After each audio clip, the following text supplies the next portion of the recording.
So, what's going on now? All right, let's start from the top. On June 27th, 2025, another bombshell lawsuit was filed, this time naming not just Sean Diddy Combs, but also his son Justin Combs. A woman says that back in 2017, she was lured to LA with promises of career opportunities, then drugged, raped, and filmed by both of them, plus two masked men who haven't been identified yet.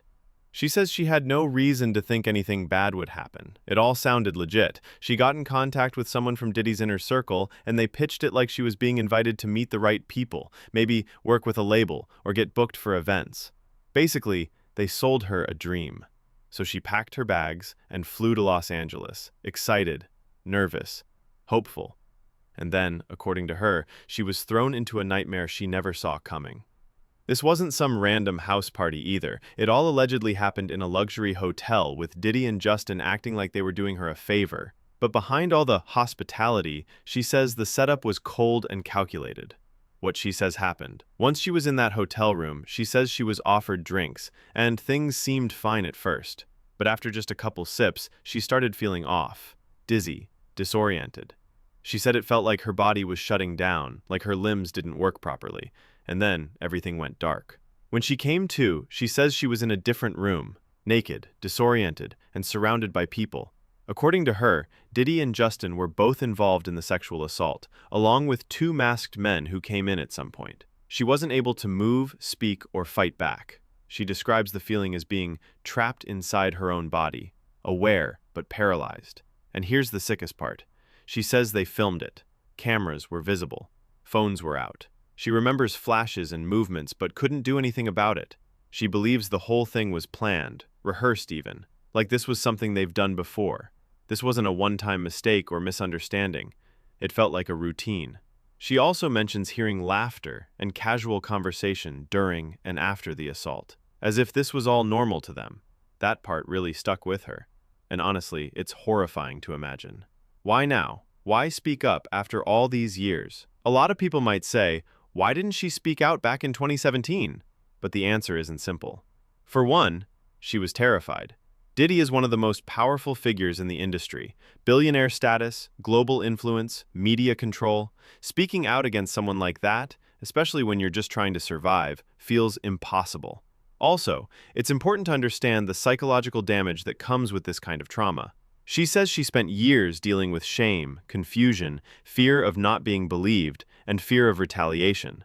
According to the lawsuit, she was manipulated into staying silent, directly and indirectly, and felt completely powerless. But now with other survivors coming forward, and with California's laws allowing civil suits even years later, she felt strong enough to say something. She said it wasn't just about justice anymore, it was about taking back her voice, telling her story, and preventing it from happening to someone else. That shift in power, from fear to action, is what pushed her to file the lawsuit now. What about Justin Combs? What's his role? Let's talk about Justin Combs. For years, people saw him as the chill, clean-cut son of Diddy. Football player, college kid, fashion collabs, kind of removed from the drama. But this lawsuit says he wasn't just there, he was actively involved in the assault. The woman claims Justin helped orchestrate the drugging, participated directly in the rape, and may have even helped bring in the masked men. That's a huge shift from his public image. He was seen as the good one. But now he's at the center of a sexual assault allegation that's as serious as it gets. What makes this worse is that this isn't the first time Justin's name has popped up in these stories. His name has shown up in the background of other Diddy-related lawsuits, but this is the first time he's front and center, being accused alongside his father of one of the worst crimes imaginable. And the silence from him has been deafening. No tweets, no press statement, no denial, just nothing, which in the world of PR and crisis management can sometimes speak louder than words. What Diddy's saying about all this, Diddy's legal team came out swinging. They're calling this a baseless money grab, saying the woman made the entire story up to get a payday while Diddy is already under pressure from other legal battles. They say it's a coordinated hit job, that the timing is suspicious, and that Diddy is being unfairly painted as a monster. They released a short statement calling the allegations false, disgusting, and clearly part of a smear campaign. Classic PR language. But here's the thing. This same defense is being used again and again. At what point do people stop buying it? Because When it's one person, maybe you question it. Two, still possible it's some weird setup. But we're talking about dozens of women now. And in each new case, Diddy gives the exact same response. They're lying. They want money. I'm innocent. It's starting to sound more like a script than the truth. This is way bigger than one case. This lawsuit is just the latest chapter in what's become one of the most disturbing sagas in entertainment. Right now, Diddy is facing more than 60 lawsuits involving sexual assault, trafficking, emotional abuse, and drug-related manipulation. It's no longer a scandal. It's a full-blown empire collapse, and the stories are chillingly similar. Young women, sometimes men too, vulnerable or trying to break into the industry, promised fame or money. Then comes the drugs, isolation, and sexual abuse. Many allege they were recorded without consent. Some say they were trafficked across state lines. A few even mentioned violent retaliation when they tried to leave. This isn't just a Me Too moment. It's a pattern, a system. Like Diddy had an entire machine built around recruiting, trapping, and abusing people. And this woman's story from 2017 just fits right into that puzzle. Another piece in a growing mountain of evidence. What happens next? Now that the lawsuit has been filed, Diddy and Justin's legal team have to formally respond. That means court dates, discovery, depositions, unless they settle behind the scenes, which honestly wouldn't be surprising. Diddy has tried to throw money at problems in the past to make them disappear, but this time feels different. Public opinion is shifting. Media outlets aren't scared to report it. Celebrities who used to be close with him are going quiet. And if the federal case in New York ends with a conviction, he could face decades behind bars, even life. It's also likely that this new lawsuit will be used to strengthen other cases. Prosecutors, lawyers, and victims are watching closely, and anything that shows a consistent pattern can turn a civil case into a criminal investigation real fast. Remember the most recent major case before the new 2017 lawsuit, Sean Diddy Combs' federal trial. What kicked it off? This whole thing exploded back in September 2024 when Diddy was arrested in New York on federal charges: racketeering, sex trafficking, transporting people across state lines for prostitution, heavy stuff. He got locked up at MDC Brooklyn and was denied bail more than once. No house arrest, no ankle monitor, straight up detained. Fast forward to May 2025 and the trial officially kicked off. The courtroom was packed. Diddy showed up trying to look calm and in control, but everyone knew this was serious.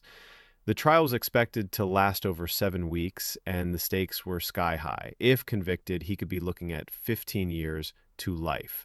The vibe in court, tense.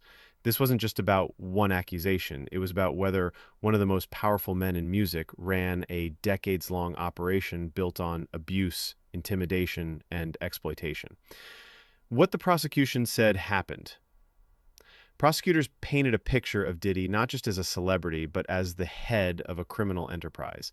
They said he used his fame, his money, and his network to trap women, coerce them into sex, and run what they described as a freak-off culture: secret parties, drugs, cameras, manipulation.